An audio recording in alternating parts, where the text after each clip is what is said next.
வாழ்க்கையிலே அடிப்படையாக கற்றுக்கொள்ள வேண்டியது மனத்திற்கு ஓய்வு கொடுக்கின்ற கலை.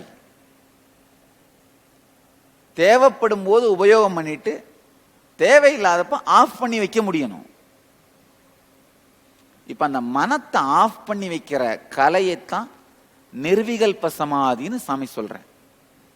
விகல்பம்னா எண்ண ஓட்டம், நிர்விகல்பம்னா எண்ணமில்லாத மனதிற்கு ஓய்வு கொடுக்கும் கலை. அதாவது எந்த எண்ணம் எழுந்தாலும் அதை அடுத்த எண்ணங்களோடோ அல்லது முந்தைய எண்ணங்களோடோ கோர்த்து பார்க்காமல் அந்த எண்ணத்துக்கு உங்கள் ஆதரவு தெரிவிக்காமல் தனியாக நின்று என்ன நடந்தாலும் நடக்கட்டும் என்று பாருங்கள். ஒரு எண்ணம் வருதுன்னா அது கூட உங்களை கனெக்ட் பண்ணிக்காம என்ன நடக்குதோ நடக்கட்டும், தனியா நின்று பாருங்க. ஒரு எண்ணம் வந்ததுன்னா இதோட என்ன நான் கனெக்ட் பண்ணிக்க விரும்பல அப்படின்னு அன்கிளச் பண்ணீங்கன்னா நான் இதுல இருந்து ஒதுங்கிக்கிறேன். என்னுடைய ஆதரவு உனக்கு இல்லை. உன்னை உருவாக்கவும் ஒரு எண்ணத்தை உருவாக்கவும் வேண்டாம், அதை காப்பாற்றி மெயின்டைன் பண்ணவும் வேண்டாம், அடக்கி அழிக்கவும் முயற்சிக்க வேண்டாம். பிரம்மாவோட வேலை உருவாக்குறது, விஷ்ணுவோட வேலை மெயின்டைன் பண்றது, ருத்ரனோட வேலை அழிக்கிறது. மூணையும் பண்ணாம ஒதுங்கி இருந்தீங்கன்னா பரபிரமமா இருப்பீங்க. ஆழ்ந்து எந்த எண்ணம் வந்தாலும் அதிலிருந்து உங்களை விடுபடுத்தி கொண்டு அன்கிளச் பண்ணிட்டு இருங்க. ஒரு 2 செகண்ட் கழிச்சு இன்னொரு எண்ணம் வரும், அதுல இருந்து அன்கிளச் பண்ணுங்க. அப்புறம் இந்த அன்கிளச் பண்ணணும்னு எண்ணம் இருக்கும், அதுல இருந்தும் அன்கிளச் பண்ணுங்க. போர் அடிக்குதே அப்படின்னு தோணும், அதுவும் ஒரு எண்ணம் தான், அதுவும் அன்கிளச் பண்ணுங்க. டயர்டா இருக்கேன்னு தோணும், அதுவும் ஒரு எண்ணம் தான், அன்கிளச் பண்ணுங்க. என்ன வந்தாலும் அதுல இருந்து அன்கிளச் பண்ணிக்கிட்டே இருங்க. நிச்சயமா ஒரே ஒரு முறை செய்தால் அந்த ஆழ்ந்த நிர்விகல்ப நிலைக்கு போயிட முடியாது.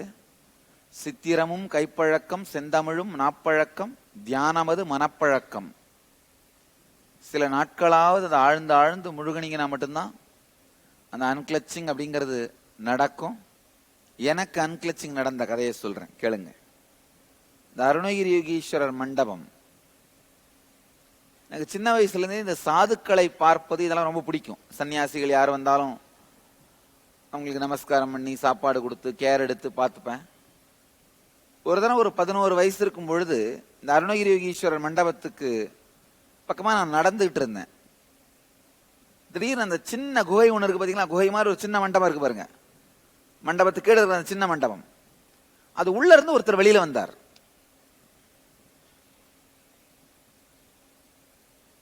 பார்த்த உடனே எனக்கு பெரிய மரியாதையும் பக்தியும் வந்தது.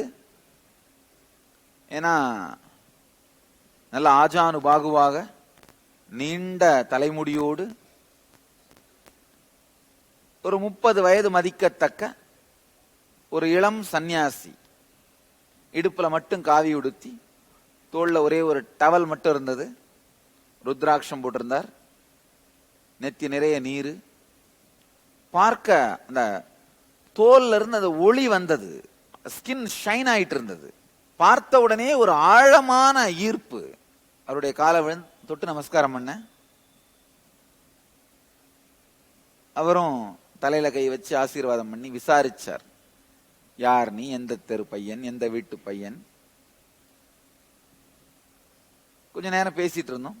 அந்த பக்கத்திலே ஒரு படிக்கட் பார்த்திருப்பீங்க, ஒரு 4-5 படிகள், கல்யாண மண்டபத்துக்குள்ள போற படிகள். அந்த படிகள்ல தான் உட்காந்து பேசிட்டு இருந்தோம். கொஞ்ச நேரம் கழிச்சு அவருடைய அந்த ஒளியும் அந்த ஈர்ப்பும் அவருடைய சாநித்தியம் அவ்வளவு அருமையா இருந்தது. அவரை தொட்டு பார்க்கணும்னு நினைச்சு தொட்டு பார்த்தேன். உண்மையிலேயே அவர் மனிதர் தானா இல்ல எப்படி இருக்குன்னு. அப்புறம் ரொம்ப விளையாட்டுத்தனமா கையை பிடிச்சுக்கிட்டாரு. உட்கார்ந்து பேசிட்டே இருந்தேன், என்னென்னவோ பேசிட்டு இருந்தேன். அதுக்கப்புறம் வீட்டுக்கு போயிட்டேன். மறுநாள் அவரை பார்க்கணும்னு நினைச்சு அங்கேயே நின்று சாமி சாமின்னு கூப்பிட்டேன். திரும்பவும் அதுக்குள்ள இருந்தே வெளியில வந்தார். இது நடந்தது இந்த ஏப்ரல் மாசம், ஸ்கூல் ஹாலிடேஸ் இல்லைங்களா, அந்த நேரத்தில் 11 வயசு இருக்கும், ஸ்கூல் ஹாலிடேஸ். கூப்பிட்ட உடனே வெளியில வந்துட்டார். ரொம்ப நேரம் உட்காந்து பேசிட்டு இருந்தாரு, என்னென்னவோ பேசிட்டு இருந்தாரு. அன்னைக்கானா ரொம்ப நேரம் உட்காந்து பேசினதுனால மணி ராத்திரி 11 மணி ஆயிருச்சு. அப்பவும் போர் அடிக்கல. ராத்திரி 11 மணிக்கு, அப்பெல்லாம் கோவில் ரொம்ப லேட்டா மூடுவாங்க, இப்ப மாதிரி ரொம்ப சீக்கிரமா மூடிட மாட்டாங்க. பல நேரத்துல யார் வேணா சாதுக்கெல்லாம் உள்ளேயே கூட இருந்துருவாங்க. இப்பதான் கோவிலை கம்ப்ளீட்டா கிளீன் பண்ணிட்டு போட்டுறாங்க. அப்ப அப்படி இருக்காது. இப்ப மாதிரி அந்த மெட்டல் டிடெக்டர் செக்அப் அதெல்லாம் ஒண்ணும் கிடையாது. காலியா திறந்து கிடக்கும், எல்லா 4 வாசலும் திறந்து கிடக்கும். யாரு வேணா எந்த வழியா வேணா உள்ள போலாம், எந்த வழியா வேணா வெளியில போலாம். இவ்வளவு மக்கள் கூட்டம் இருக்க மாட்டாங்க. நாள் முழுக்க காலையிலிருந்து ராத்திரி வரைக்கும் வெறும் 100 பேர்லாம் வருவாங்க. வெறும் 100 பேர் தான் வந்திருப்பாங்க.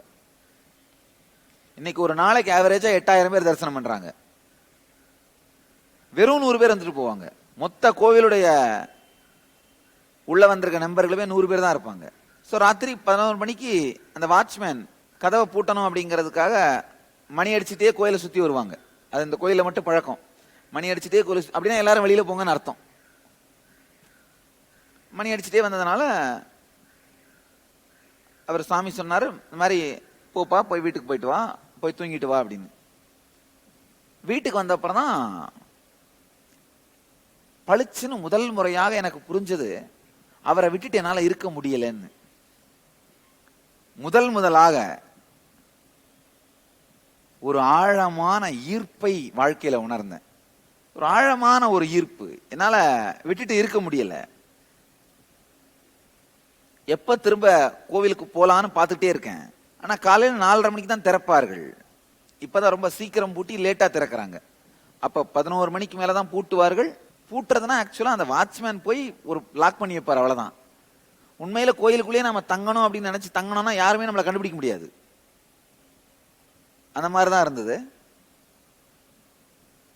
நினைக்க நினைக்க நெஞ்செல்லாம் நிறைகின்ற நினைவுங்கிறதுனால்தான் வார்த்தைகளை தேடி வாக்கு அலைகின்றது இந்த அனுபூதியை சொல்றதுக்கு.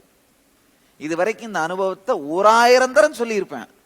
ஆனா 1000 ஒரு தரம் சொல்ல ஆரம்பிக்கும் போது நெஞ்ச அடைக்கும்.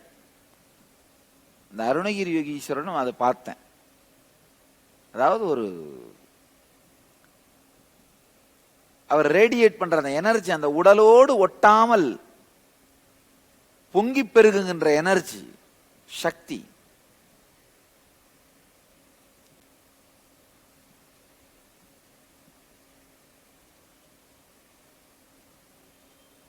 என்னால வீட்டுல தூங்க முடியல, அவரையே நினைச்சிட்டு இருக்கிறேன். ஆனா காலையில் 4 மணிக்கு தான் கோயில் திறப்பாங்க. முதல்ல அலாரம் வச்சுட்டேன், 4 மணிக்கு எந்திரிச்சு கோயிலுக்கு ஓடுறதுக்காக. நானே என்ன பண்ண, முள்ள 4 மணிக்கு நகர்த்தி வச்சுட்டேன்.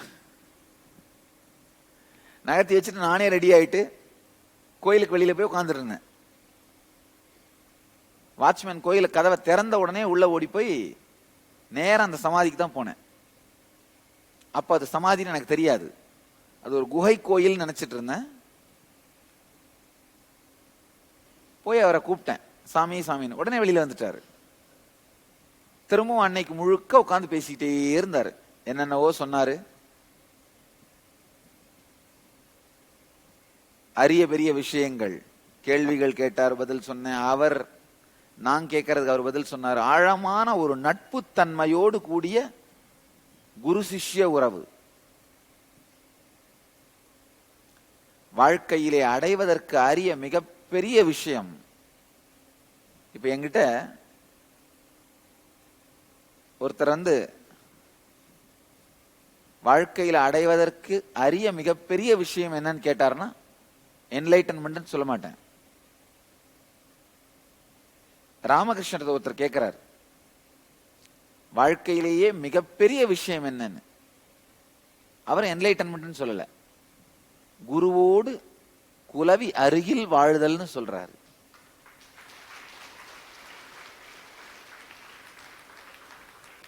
அவர் கேட்கறாங்க, கேட்டவங்க என்ன சொல்றீங்க, குருவோடு வாழ்தலா, என்ன சொல்றீங்கன்னு.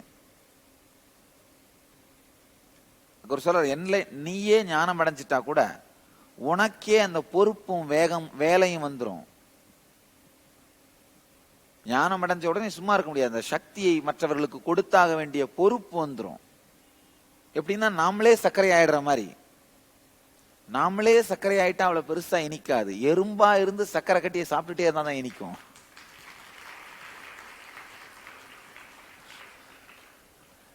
ராமகிருஷ்ணன் சொல்வாரு, நாமளே என்லைட்டன் ஆயிட்டா கூட அது பொறுப்பு வந்துருதுப்பா. ஆனா ஒரு ஞான குருவோட காலடியில் வாழ்ந்தோம்னா ஞானத்தினால் வர எல்லா நன்மையும் வரும். ஆனா ஞானத்தினால் வருகிற பொறுப்பான அந்த பொறுப்பு நமக்கு இல்ல, அவருக்கு தான்.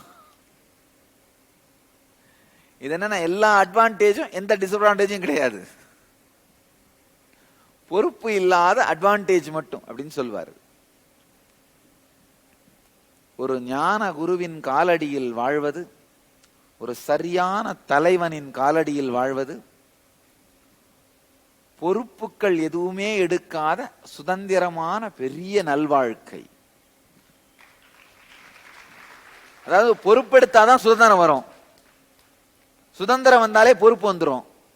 ஆனா சுதந்திரம் மட்டும் வேணும், பொறுப்பு தேவையில்லை அப்படின்னா ஒரு ஞான குருவோட காலடியில் வாழற வாழ்க்கையில மட்டும்தான் அமையும், வேற எப்பவும் அமையாது.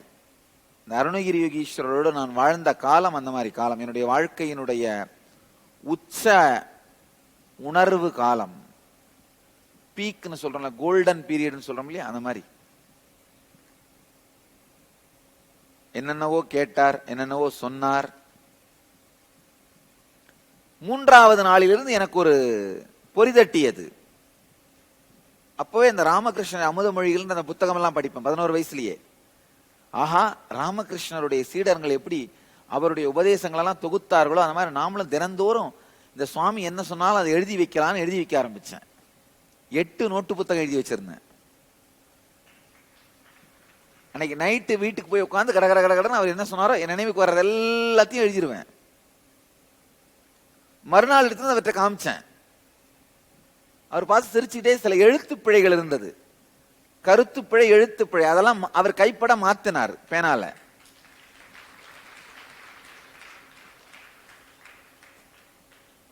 திரும்பவும் என்னென்னவோ பேசிட்டு இருந்தாரு.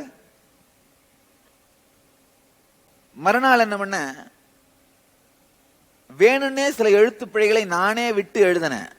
ஏன்னா அவர் கையால கரெக்ட் பண்ணுவாரேன்றதுக்காக, அவர் கையெழுத்து இருக்கட்டும் அப்படிங்கிறதுக்காக.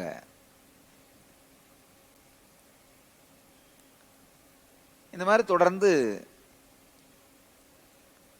நான் எழுதுவதும் அதை அவர் சரி செய்வதும், பல்வேறு விதமான விஷயங்கள், சைவ சித்தாந்தத்திலிருந்து வேதாந்தத்திலிருந்து ஜோதிடம், வான சாத்திரம், வாஸ்து சாத்திரங்கள், என்னென்னவோ சப்ஜெக்ட்ஸ், என்னென்னவோ பேசுவார். அந்த ஏப்ரல் மாதத்திலே ஆரம்பித்த உறவு சில மாதங்களுக்குள்ள ரொம்ப ஆழமான உறவாக மாறிவிட்டது. அவர் மேல இருந்த ஆழமான அந்த அன்பு, அவர் இல்லைன்னா வாழ்க்கையே இல்லைன்னு ஆயிருச்சு.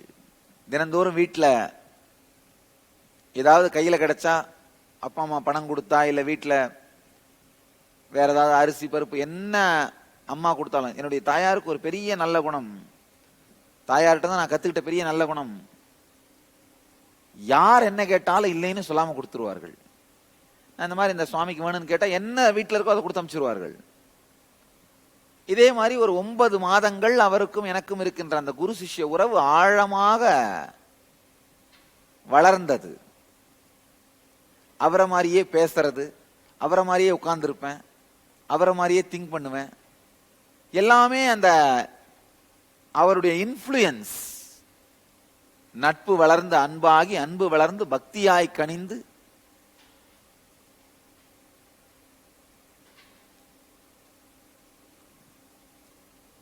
ஒரு நாள் பேரை கேட்டேன், அருணகிரி யோகீஸ்வரர்னு சொன்னார். சரி, அவருடைய பேருன்னு விட்டுட்டேன், அவ்வளவுதான். வேற ஒன்றும் அவரை பத்தி பெருசா தெரியாது. ஒரு பெரிய சாது, நல்ல சாது அப்படின்னு மட்டும் நினைச்சிட்டு விட்டுட்டேன்.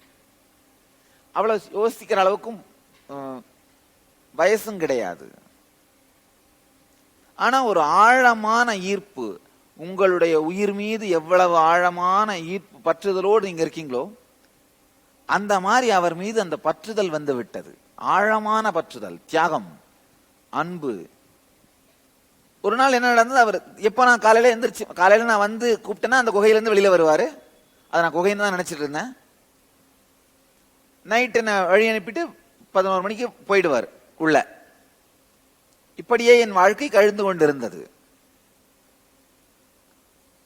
சில நேரத்தில் மற்றவர்கள் கண்களுக்கும் தெரிந்திருக்கிறார். எனக்கு ஞாபகம் இருக்கு, அந்த வாட்ச்மேன் வரும்பொழுது வாட்ச்மேன் வந்து எங்க 2 பேர்கிட்டையும் தான் பேசுவார். நாங்க 2 பேர் உட்கார்ந்து இருந்தோம்னா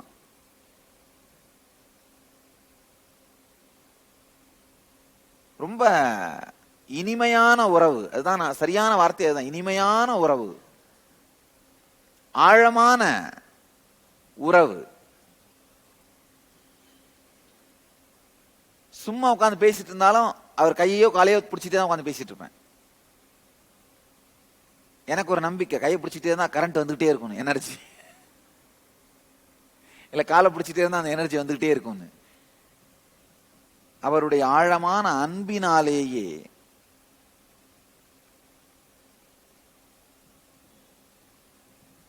என்னையும் அறியாமல் என் அகங்காரத்தை கரைத்து ஆட்கொண்டு விட்டார். அவருடைய எண்ணங்களை தவிர வேறு எண்ணங்கள் இல்லை, அவருடைய நினைவை தவிர வேறு நினைவு இல்லை, அவரை தவிர வேறு வாழ்க்கை இல்லைன்னு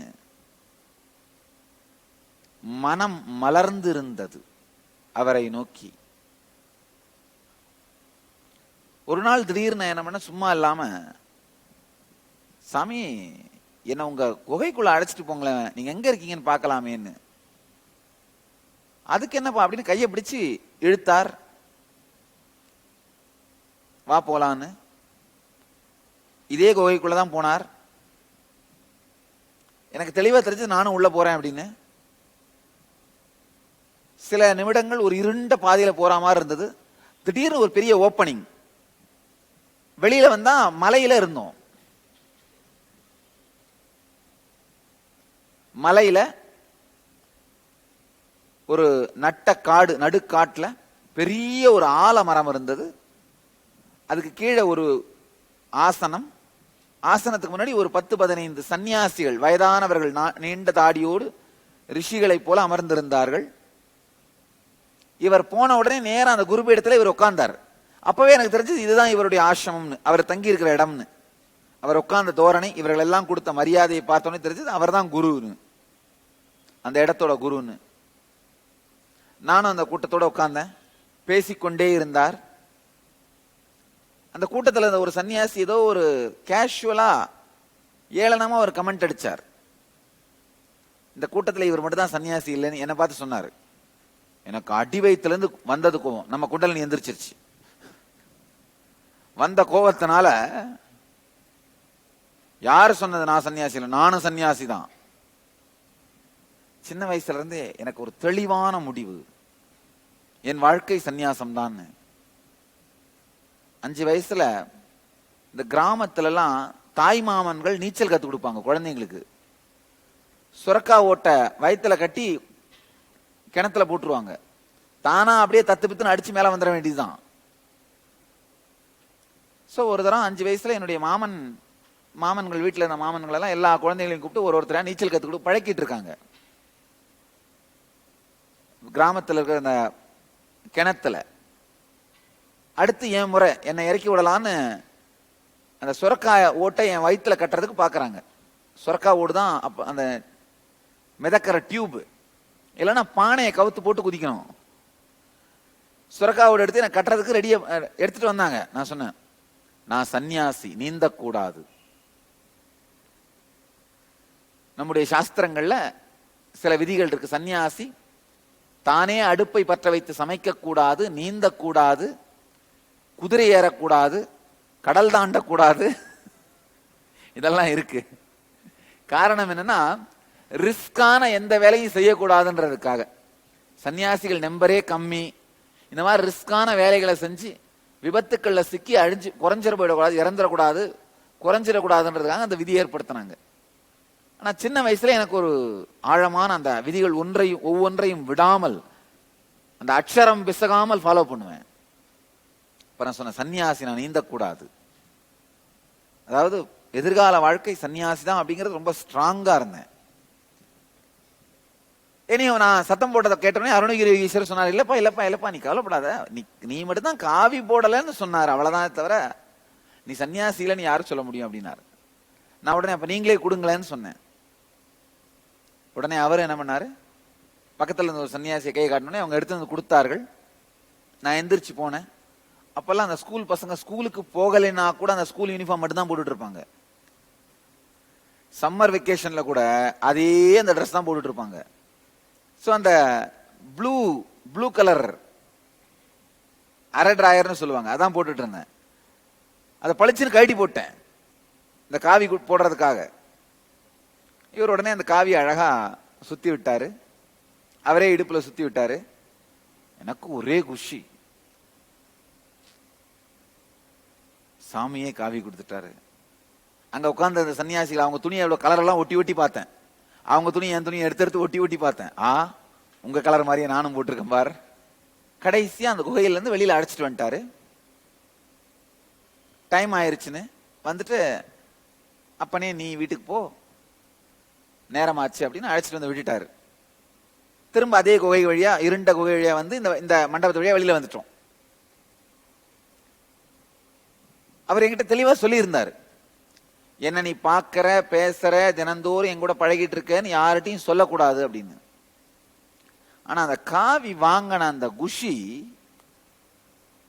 அந்த ஆனந்தம் என்ன பண்றதுன்னு தெரியாம நேரா குப்பம்மா வீட்டுக்கு ஓட்டின. குப்பம்மாள் என்னுடைய குரு, என்னுடைய மிகப்பெரிய இன்ஸ்பிரேஷன். குப்பம்மாள்னு ஒரு அம்மா இருந்தாங்க, அவங்க பெரிய ஒரு யோகி, என்னுடைய பாட்டியாருடைய நெருங்கிய தோழி, பெரிய யோகினி. இவங்களை பார்க்க ஓடினேன். எனக்கு என்ன நல்லது நடந்தாலும் என் ஆனந்தம், என்னுடைய சாதனைகள் எல்லாத்தையும் இவங்க தான் பகிர்ந்துப்பேன். என்னுடைய வழிகாட்டி மாதிரி இவங்க. நேரா அவங்க வீட்டுக்கு ஓடி, பாட்டி என்ன பாருன்னு முன்னையும் முன்னே அந்த துணியை காமிச்சிட்டு இருந்தேன், இந்த காவிய. பாத்தியா இந்த காவி எப்படி இருக்கு, எனக்கு நல்லா இருக்கா அப்படின்னு. அந்த அம்மா, எங்க இருந்தா அந்த துணி உனக்கு கிடைச்சது அப்படின்னாங்க. இந்த மாதிரி ஒரு சாமி கொடுத்தாருன்னு சொன்னேன். காவி கொடுத்தாரா, சாமியா, டேய் அப்படின்னு உன்னை சன்னியாசி ஆக்கிட்டாருன்னு அர்த்தம்டா. யாரா கொடுத்தாங்க? எனக்கு திடீர்னு பயம் வந்துருச்சு. ஐயோ சொல்லக்கூடாது, எதையோ சொல்லிட்டோமோ, இது என்னடா விஷயத்தை பெருசாக்குது, இந்த துணியா ரசிக்கிறத விட்டுட்டு இது ஏன் விஷயத்தை பெருசாக்குதுன்னு நினைச்சேன். உடனே சரி விடு பாட்டி, அதுக்கு போய் என்ன அப்படின்னா, அந்த இல்ல ஏன்னா அந்த அம்மா எனக்கு சன்னியாசி கொடுக்கலாம் வெயிட் பண்ணிட்டு இருந்தாங்க. அந்த அம்மா கொடுக்கணும் தான் என்னை வளர்த்துட்டு இருந்தாங்க. யாரா அந்த சாமி காவி கொடுத்தது, காமிடா என்ன என்கிட்ட, இன்னைக்கு ஒரு கை பாத்தியே ஆகணும் அப்படின்னு. நான் இல்ல விடு பாட்டி, அதுக்கு போய் என்ன, ஏன்னா எனக்கு அவர் சொல்லியிருக்காரு என்ன நீ பாக்குற பேசுறன்னு யார்ட்டையும் சொல்லக்கூடாதுன்னு. அதனால நான் என்ன பண்ண, இல்ல பரவாயில்ல விடு அவர்கிட்டலாம் போக வேணாம், விடு அப்படின்னு. நம்ம விட மாட்டேன்னுச்சு, காதை பிடிச்சிக்கிச்சு. எந்த கடையில இருந்து திருடிட்டு வந்த சொல்லு. இந்த குழந்தைங்க இங்கெல்லாம் கடையா போய் நிற்கும். அந்த வெள்ளம் இருந்தா கொஞ்சம் திருடிட்டு வந்துடும், பொறி இருந்தா கொஞ்சம் திருடிட்டு வந்துடும், வேர்க்கடலை இருந்தா கொஞ்சம் திருடிட்டு வந்துடும், துணி கடைக்கு போனா ஒரு கர்ச்சிப்பை திருடிட்டு வந்துடும்.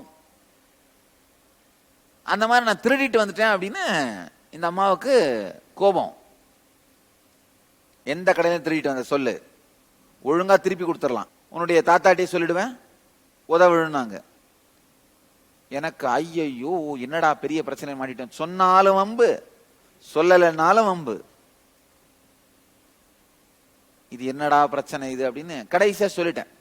ஒரு சாமி தான் கொடுத்தாரு, அவரை வேணா உனக்கு காமிக்கிறேன், ஆனா திருடன் எல்லாம் பொய் சொல்லாத, திருட்டு பட்டம் கட்டாத அப்படின்னு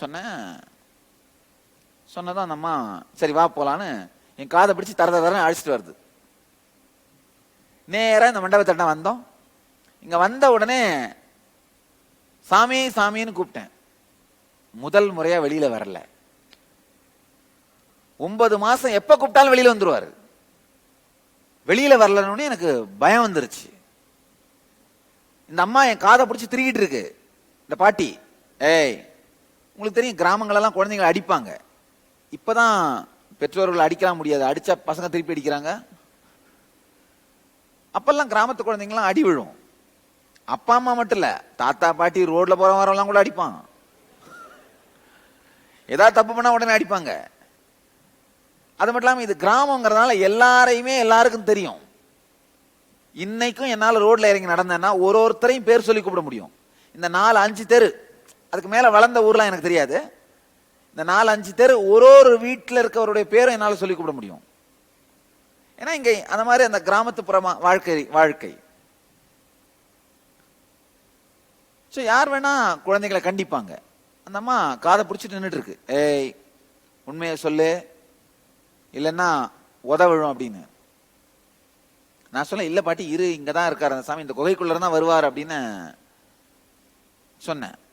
யாரடா ஏமாத்துற, இது குகையா அப்படின்னு. அந்த பாட்டி தான் என் தலையை பிடிச்சி இழுத்துட்டு வந்து அந்த கல்லை தொட்டு காமிச்சு. அந்த கல்லுல அவருடைய திருமேனி செதுக்கி இருக்கு பாருங்க, அது அருணகிரி யோகீஸ்வருடைய வடிவம் தான். அதை தொட்டு காமிச்சு அந்த மாதிரி சொல்லுது, இது குகையா, யாரை ஏமாத்துற. அப்பதான் முதல் முறையாக எனக்கு புரிந்தது, அது குகை இல்ல, கருங்கல் மண்டபம் அப்படிங்கிறது. அது வரைக்கும் அது வாசல்னு நினைச்சிட்டு இருந்தேன். அடிச்சது அந்த ஷாக், அதிர்ச்சி. உடனே அந்த அம்மாக்கு கன்ஃபார்ம் பண்ணிடுச்சு, நீ பொய் தான் சொல்றேன்னு.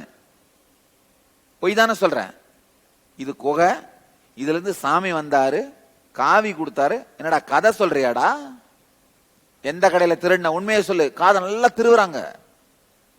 எனக்கு வலி ஒரு பக்கம், இன்னொரு பக்கம் வேதனை. என்ன வேதனைனா, இந்த சாமி நம்மகிட்ட சொன்னார் யார்ட்டையும் சொல்லக்கூடாதுன்னு, ஆனா அதை மீறி சொல்லிட்டமேன்னு. அதாவது யாராவது நீங்க ரொம்ப ஆழ்ந்து நேசிக்கிற ஒருத்தரை நீங்க ஒரு கஷ்டம் கொடுத்துட்டீங்கன்னா உங்களுக்கு ஒரு துக்கம் வரும் பாருங்க, அதே உணர்வு. அடடா, அருணகிரி யோகீஸ்வருடைய மனம் வருந்துகிற விதத்துல ஏதோ ஒண்ணு பண்ணிட்டம் போல இருக்கு. சொல்ல வேண்டாம்னு சொன்னாரு, சொல்லிட்டனே, அதனாலதான் வரமாட்டேங்கிறாரு. அடி வயிற்றுல இருந்து துக்கம். இந்த அம்மா காதை பிடிச்சு திருவிட்டு இருக்கு. ரொம்ப கொடுமையான ஒரு ஃபீலிங். உடனே என்ன பண்ண, பழிச்சு அந்த அம்மா கையை நீட்டி சத்தியம் பண்ண. குழந்தைங்களாம் பண்ண பாருங்க, கையை நீட்டி சத்தியமா சொல்றேன் அப்படின்னு. அதான் பண்ண. அண்ணாமலையார் மேல சத்தியமா, என் மேல சத்தியமா, உன் மேல சத்தியமா சொல்றேன்,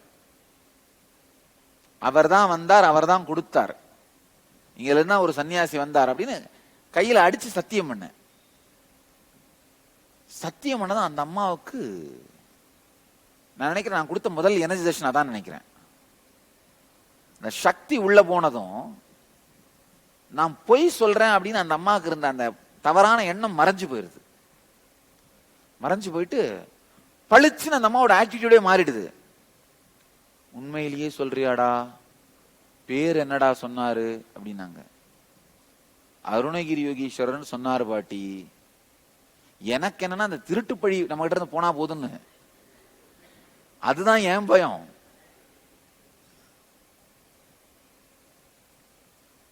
அந்த அருணகிரி யோகீஸ்வரன் சொன்னார் பாட்டின்னு சொன்னதுதான் அந்த அம்மா பளிச்சுனே காலில் விழுந்துருச்சு. காலில் விழுந்துருச்சு. ஏன் பாட்டி காலில் விடுறேன்னு கேட்டேன். எந்திரிக்கும் போது நான் பாக்குறேன், அந்த அம்மா கண்ணில் தாரதாரையா தண்ணி. டேய், உண்மையிலேயே அருணகிரி யோகீஸ்வரன் தான் சொன்னாராடா? ஆமாம் பாட்டி, பொய்யா சொல்ல போறேன். டே, அவர் 2000 வருஷமா உள்ள சமாதியில உட்கார்ந்து இருக்கிற சிவனுடைய அவதாரண்டா, உண்மையிலேயே அவருதான் வந்தாராடா?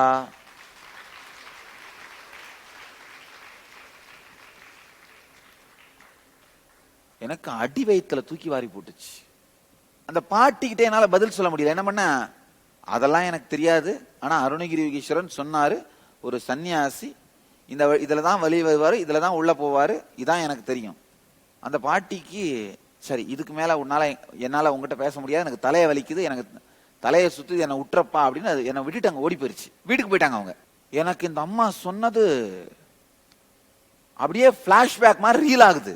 சிவனோட அவதாரமா? ஏன்னா நான் நினைச்சிட்டு இருந்தேன் ஒரு சன்னியாசின்ற அளவுக்கு தான் எனக்கு தெரியும், ஒரு நல்ல ஞானி, அவ்வளவுதான் நான் நினைச்சிட்டு இருந்தேன். இது ஜீவசமாதியா? இதுக்குள்ள ஈஸ்வரனே வந்து அருணகிரி யோகீஸ்வரரா இங்க இருக்கிறாருன்றது ஐதீகம்.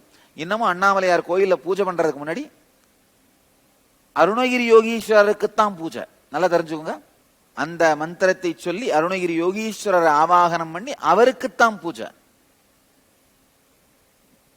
லலாட்டே திரிபுண்ட்ரி நிகில திருத கஸ்தூரி திலகா ஸ்புரன் மாத்ராதார ஸ்புரித கடி கௌபீன வசனக ததானோ துத்தூரம் சிரசி பணிராஜம் சசிகலாம் அதீஷ சர்வேஷாம் அருணகிரி யோகி விஜயத்தே. அவருக்கு தான் பூஜை, அருணகிரி ஈஸ்வரருக்கு தான் பூஜை. ஈசனே யோகியாக இந்த திருத்தலத்திலே ஜீவசமாதி கொண்டிருப்பதாக பாரம்பரியம். எனக்கு அடி வயிற்றிலிருந்து கலக்குது. அப்பதான் அவர் பேசுறதெல்லாம் அப்படியே கம்பேர் பண்ணி பார்க்கிறேன். பூடகமாவே பேசுவாரு. இப்பதான் அது எல்லாம் புரிய ஆரம்பிச்சது. ஆஹா, அது ஒவ்வொரு வார்த்தையா அவர் சொன்ன வார்த்தையெல்லாம் இப்ப இந்த தெரிதலோடு வச்சு ஒப்பிட்டு பார்க்கும்போது என்ன ஆகுது, அவர் சொன்னதெல்லாம் புரிய ஆரம்பிக்குது. ஆஹா, ஏன்னா சில நேரத்தில் அவர் அடிச்சிருக்கிறேன், நல்ல ஞாபகம் இருக்கு. ஆர்கியூ பண்ணுவேன்.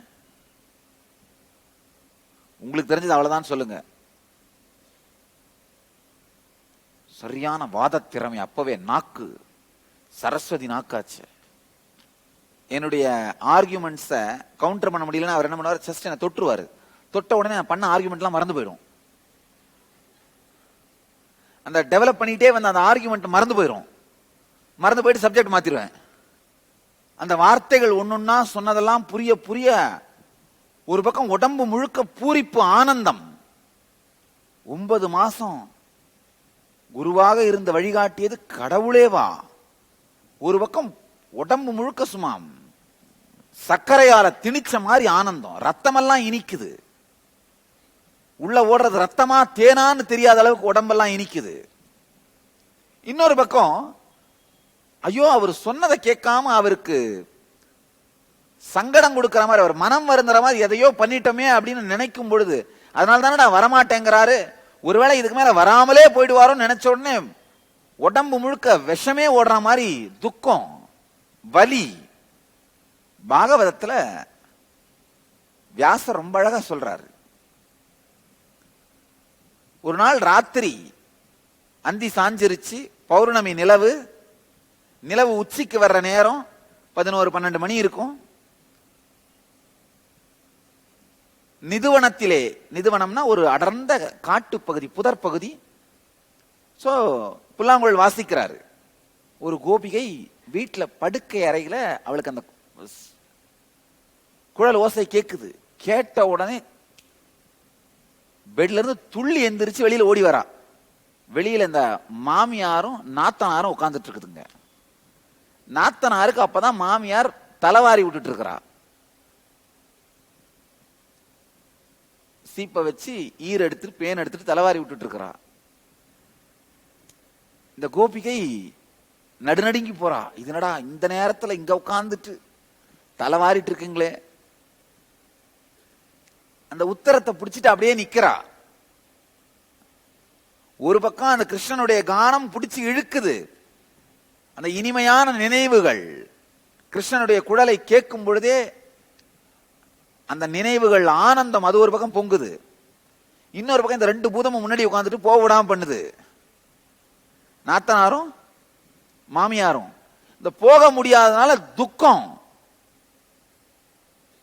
அவளுடைய உடல்ல ஒரு பக்கம் கிருஷ்ணனின் நினைவாலே வருகின்ற ஆனந்தமும் பிரிவாலே வருகின்ற துக்கமும் பொங்கி அலை அடிச்சு அடிச்சு,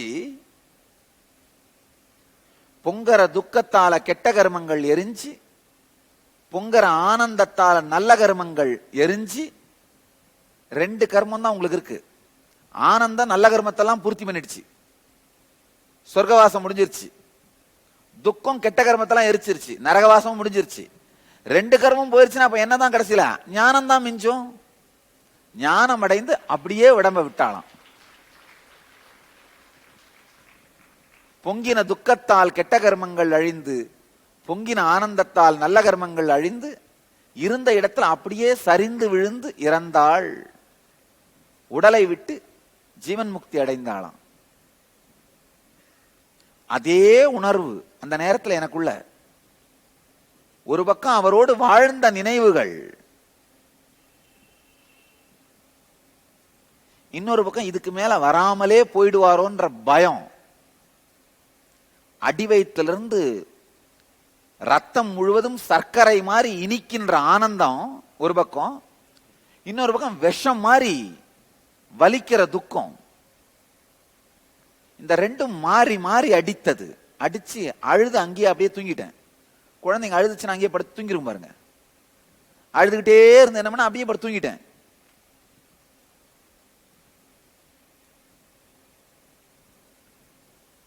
மணி 11 மணி ஆயிட்டு இருக்கும். நைட்டு 11 மணி ஆயிருக்கும். திருவண்ணாமலை கோயில்ல ஒரு பழக்கம், அந்த வாட்ச்மேனே தான் கிளீனிங் பண்ணுவாங்க. இப்பதான் தனித்தனி ஆளு. அவங்களுக்கு என்ன பண்ணணும், அந்த வாலண்டியரா வர அந்த குழந்தைங்களாம் என்ன பண்ணுவாங்க, அந்த பைப் பிடிப்பாங்க, தண்ணி பைப்.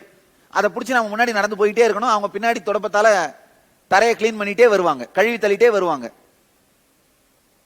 எனக்கு வேலை அந்த பைப் பிடிக்கிற வேலை தான். ரெகுலரா வந்து அதெல்லாம் பிடிச்சி வாலண்டியர் சேவை பண்ணுவேன் கோயில்ல. அந்த வாட்ச்மேன் என்ன பண்ணாரு, வந்து தம்பி தம்பி எந்திரிப்பா, டைம் ஆயிருச்சு, பைப் பிடி, கிளீன் பண்ணணும், வா அப்படின்னாரு. நான் எந்திரிச்சிட்டேன். சொன்னாரப்பா, பள்ளியறையில வைக்க போறாங்க, போய் சாமி பார்த்துட்டு வந்துருவேன்னா கர்ப்ப மந்திர்ல. ஏன்னா நான் கோயில் பின்னாடி இருக்கிறேன், இந்த மண்டபத்துக்கு முன்னாடி இருக்கிறேன். பள்ளியறையில வைக்க போறாங்க, சாமி பார்த்துட்டு வந்துட்டு எனக்கு பைப் பிடிப்பாக்கன்னா கிளீன் பண்ணிடலாம் அப்படின்னாரு. ரெகுலரா பைப் பிடிக்கிற பழக்கம் இருக்கிறதுனால அவரு சரி பண்ணிடுறேன், அதுக்கு என்ன சாமி, அதுக்கு என்னங்க ஏன் போயிட்டு வந்துடுறேன்னு கோயிலுக்குள்ள போனேன். யூஸ்வலா இந்த பைப் பிடிச்ச ஞாபகத்தை வச்சுதான் ஜனவரி 1 கண்டுபிடிச்சேன்.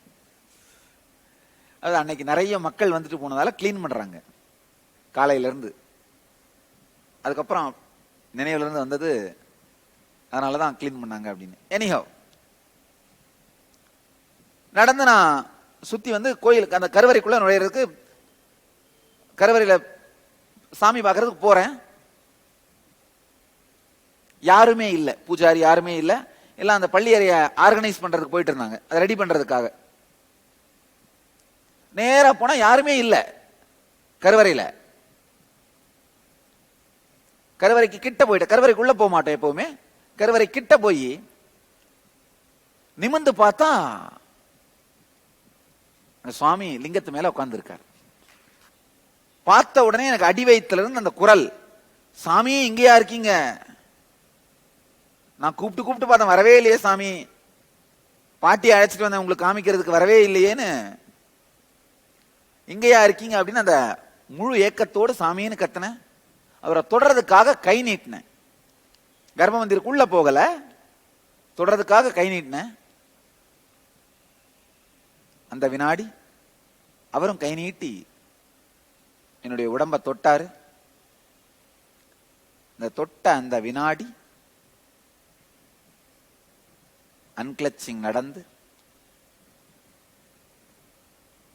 அந்த திருமேனியும் அவரும் இவரும் வேறு அல்ல அப்படிங்கிற அனுபவம் மலர்ந்தது. அத்வைத அனுபவமாக இருவரும் வேறல்ல என்கின்ற சத்தியம் உணர்வாய் உள்ளுக்குள் மலர்ந்தது. அதுக்கு பிறகு நான் அவரை பார்க்கவும் இல்லை, பார்க்க முடியலையேன்னு மிஸ் பண்ணவும் இல்லை. உருவத்தால் பார்க்கவும் இல்லை, பார்க்க முடியவில்லையே என்று ஏங்கவும் இல்லை.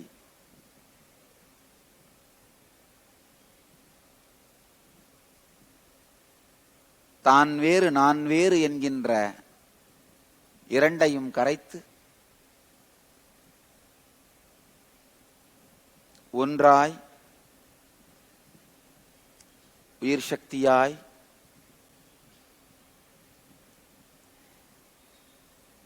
அத்வைத அனுபூதியாய் மலர்ந்தார். முண்டக உபனிஷத்துல ஒரு அழகான கதை உண்டு. ஒரு பெரிய பறவை தங்க நிறத்துல கிளை மேல உச்சியில உட்கார்ந்து இருந்தது. சின்ன பறவை அந்த பறவையை பார்த்து, ஆஹா அந்த பறவை என்ன அழகா இருக்கு, அதே மாதிரி நாமளும் மாறணும்னு நினைச்சு அந்த பெரிய பறவையை நோக்கி போகுமா. போற வழியில இந்த சின்ன பறவை வழியில ஏதாவது ஒரு அந்த கிளையில இருக்கிற கசப்பு பழங்களை சாப்பிடும், இனிப்பு பழங்களை சாப்பிடுமா. இனிப்பு பழத்தை சாப்பிடும்போது அந்த மேல இருக்கிற பெரிய பறவையை மறந்துடும். கசப்பு பழத்தை சாப்பிடும்போது இல்ல இல்ல அந்த நம்ம பெரிய பறவை மாதிரி நாமளும் துக்கம் இல்லாம இருக்கணும் அப்படின்னு மாறி மாறி போகுமா. திரும்ப இனிப்பு பழத்தை சாப்பிட்டா அந்த பெரிய பறவையை மறந்துருமா. கடைசியில ஒரு தடவை ரொம்ப ஆழமான கசப்பு பழத்தை சாப்பிட்டதுனால இதுக்கு மேல அந்த பறவையை மாதிரி மாறுற வரைக்கும் நம்ம எதையும் சாப்பிட்றது இல்லைன்னு இனிப்பு கசப்பு ரெண்டையும் திறந்துட்டு மேல போய் அந்த பெரிய பறவை கிட்ட போய் பார்த்துச்சான். திடீர்னு அந்த சின்ன பறவை பெரிய பறவையோட நிழல் தான் நாமன்னு தெரிஞ்சு பெரிய பறவையோடய ஒன்னா மறைஞ்சிருச்சான்.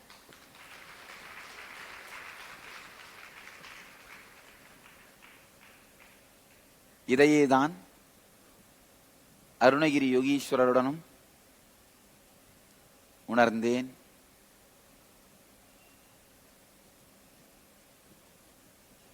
நல்லா தெரிஞ்சுக்கோங்க. நடந்ததை நடந்தவாறே உங்கள் முன் திறந்து வைத்தேன். எனக்குள் இந்த அனுபவம் நடந்தது சத்தியமானால் அதே சக்தி உங்கள் எல்லோருக்குள்ளும் இந்த நிர்விகல்ப தீட்சையை நிலைபெறச் செய்யட்டும் என்று ஆசீர்வதிக்கின்றேன். அதே நிர்விகல்ப தீட்சை, நிர்விகல்ப நிலை உங்கள் எல்லோருக்குள்ளும் மலரட்டும் என்று முழுமையாக ஆசீர்வதிக்கின்றேன். ஆழ்ந்து தெரிந்து கொள்ளுங்கள். எப்பொழுதெல்லாம் முடியுமோ அப்பொழுதெல்லாம் ஆழ்ந்து எண்ணங்களை சாட்சியாக பார்க்கின்ற, அன்கிளச் பண்ணிட்டு நிர்விகல்பமாக இருக்கின்ற நிலைக்குள் மீண்டும் மீண்டும் மீண்டும் அமருங்கள். ஆரம்ப காலகட்டத்தில் தான் கண்மூடி செய்ய வேண்டி இருக்கும். ஆனா சில நாட்கள் கழித்து கண்ணை திறந்தவாறே அன்கிளச் பண்ண முடியும். சகஜமாக உங்கள் வாழ்க்கையின் ஸ்திதியிலேயே, சகஜமாக உங்கள் வாழ்க்கையின் போக்கிலேயே நிர்விகல்பமாக இருக்க முடியும். எப்பொழுதெல்லாம் நினைவிற்கு வருகிறதோ அப்பொழுதெல்லாம் நிர்விகல்பமாக இருக்க முயற்சியுங்கள். நமக்கு வர்ற பெரிய கேள்வி, சந்தேகம் என்னன்னா, இல்ல நான் அந்த மாதிரி இருந்தா என் லைஃபை யார் நடத்துறதுன்னு. இருந்து பாருங்க. லைஃப்ல இப்ப இருக்கிறத விட அதிகமான உடல் நலமும் மனநலமும் செல்வ வளமும் உறவுகளும் ஆனந்தமும் தான் அமையுமே தவிர துக்கம் வராது. இதற்கு நான் பொறுப்பு. நல்லா புரிஞ்சுக்கோங்க. எப்பேற்பட்ட ஆபத்தாக துயரமாக வாழ்க்கையின் மோசமான சூழ்நிலையாக இருந்தாலும் கவலையே படாதீர்கள். நிர்விகல்ப நிலைக்குள் உங்களை சில வினாடிகள் நிறுத்துங்கள். இது நான் உங்களுக்கு கொடுக்கும் வாக்குறுதி. இறை சாநித்தியம், இந்த சரீரத்தின் மூலம் இயங்கும் சக்தி சத்தியமாய் அந்த இடத்தில் தோன்றி உங்களுக்கு உறுதுணையாய் வழிகாட்டியாய் நிச்சயமாய் இருக்கும், பாதுகாவலாய் இருக்கும். நான் உங்களுக்கு சொல்ல விரும்பும் சத்தியம் இதுதான், அன்கிளச்சிங். இந்த சத்தியத்தை வாழ்பவர்களை இந்த உடல் வழியே வெளிப்படும் சக்தி காத்தே தீரும். ஆழ்ந்து ஆழ்ந்து ஆழ்ந்து தினந்தோறும் இந்த நிர்விகல்ப நிலையை வாழ்ந்து பாருங்கள். தொடர்ந்து மீண்டும் மீண்டும் மீண்டும் நிர்விகல்ப நிலையில் உங்களை நிலைநிறுத்துவதை இறுதி முயற்சி வரை செய்யுங்கள். தளராது, சோம்பல் அடையாது, தயங்காது, தினந்தோறும் நேரம் கிடைக்கும் பொழுதெல்லாம், நினைவு வரும் பொழுதெல்லாம், ஆரம்பத்துல காலையில 20 நிமிஷம், மாலையில 20 நிமிஷம் தனித்தனி நேரம் ஒதுக்குங்க. ஒரு மாதம் 2 மாதத்துக்கு பிறகு தனி நேரம் கூட தேவைப்படாது. தனி நேரத்திலையும் பண்ணுங்க. தொடர்ந்து உங்களுடைய நாள் முழுவதுமே அந்த உணர்விலேயே இருக்க முடியும். அன்கிளச்டா, எந்த விதமான எஜிடேஷனும் இல்லாமலே உங்கள் செயல்களை செய்ய முடியும், யோசிக்க முடியும், எல்லா வாழ்க்கையும் நடத்த முடியும். நீங்க ஆபீஸ்ல போய் வேலை செஞ்சுட்டு இருந்தாலும் காலையில மாமியாரோட சண்டை போட்டு வந்தீங்கன்னா அதே தானே மனசுல இருக்கு. ராத்திரி திரும்ப போய் திரும்ப எப்படி சண்டை போடலாம் ஆர்குமெண்ட்ஸ் ரெடி பண்ணிட்டே தான் இருக்கீங்க. அப்போ மனசு வேற ஏதாவது செஞ்சாலும் உங்களால உங்க வேலையை செய்ய முடியுதுல்ல. அதே மாதிரிதான் மனசு அன்கிளச்டா இருந்தாலும் உங்களால உங்க வாழ்க்கையை நடத்த முடியும். அதனால ஆழமாக புரிந்து கொள்ளுங்கள். நிர்விகல்ப நிலையில் இருக்கும் பொழுதெல்லாம் நீங்கள் நித்யானந்த ஸ்வரூபமாக இருக்கிறீர்கள், இறைவனுடைய வடிவமாக இருக்கிறீர்கள். அந்த நிர்விகல்பத்திலிருந்து பிசகும் போதெல்லாம் மனிதனாக மாறுகிறீர்கள். ஒரு நாளைக்கு எவ்வளவு நேரம் கடவுளா இருக்கீங்க, எவ்வளவு நேரம் மனுஷனா இருக்கீங்க நீங்களே முடிவு பண்ணிக்கோங்க. எவ்வளவு நேரம் கடவுளா இருக்கலாம், எவ்வளவு நேரம் மனுஷனா இருக்கலாம் நீங்களே முடிவு பண்ணுங்க. ஒன்று மாத்திரம் அண்ணாமலையான் சாட்சியாக, காலபைரவன் சாட்சியாக உங்களுக்கு உறுதியளிக்கின்றேன். எப்பொழுதெல்லாம் அந்த நிர்விகல்ப நிலையில் உங்களை நிறுத்திக் கொள்கிறீர்களோ அப்பொழுதெல்லாம் இந்த நித்யானந்த சக்தி, இந்த உடலில் இருந்து வெளிப்படும் சக்தி உங்களுக்கு துணையாய், அரவணைப்பாய், பாதுகாப்பாய், பெரும் காவலாய், வாழ்க்கை வழிகாட்டியாய், எல்லாமாய் எல்லா நன்மைகளையும் உணர்ந்து செய்யும். இது உங்களுக்கு நான் அளிக்கும் உறுதி. குரு சிஷ்ய உறவு என்பது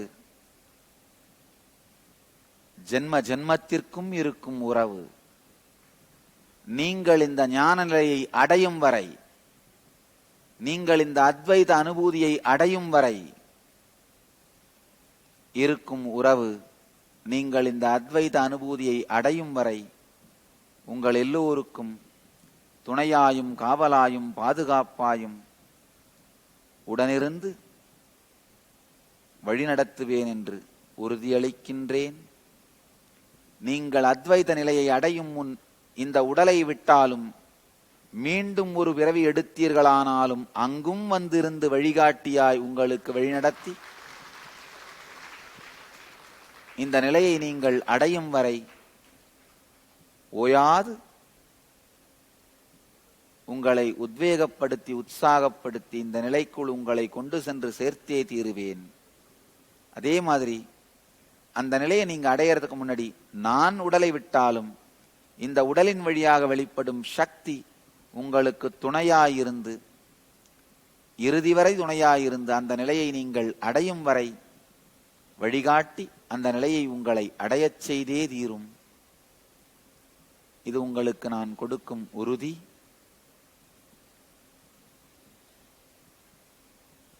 உயிர்த்தெழுந்து வாழ்க்கையை ஜீவன் முக்த தன்மையோடு வாழுங்கள். நிர்விகல்ப நிலையிலிருந்து ஜீவன் முக்த தன்மையோடு உங்கள் வாழ்க்கையை நடத்துங்கள். நிர்விகல்ப நிலையிலிருந்து நீங்கள் எடுக்கின்ற எல்லா முடிவுகளுமே உங்களை ஜீவன் முக்தனாகவே வாழ வைக்கும், ஜீவன் முக்த தன்மையிலேயே நிலை பெற வைக்கும். உங்கள் எல்லோருக்குள்ளும் நித்யானந்தம் பொங்கி நித்யானந்தத்தில் நிறைந்து நீங்கள் எல்லோரும் நித்யானந்தத்தில் மலர்ந்து நித்யானந்தத்தில் கரைந்து நித்யானந்தத்தில் கலந்து நித்யானந்தமாகிட ஆசீர்வதிக்கின்றேன். நன்றி. ஆனந்தமாக இருங்கள்.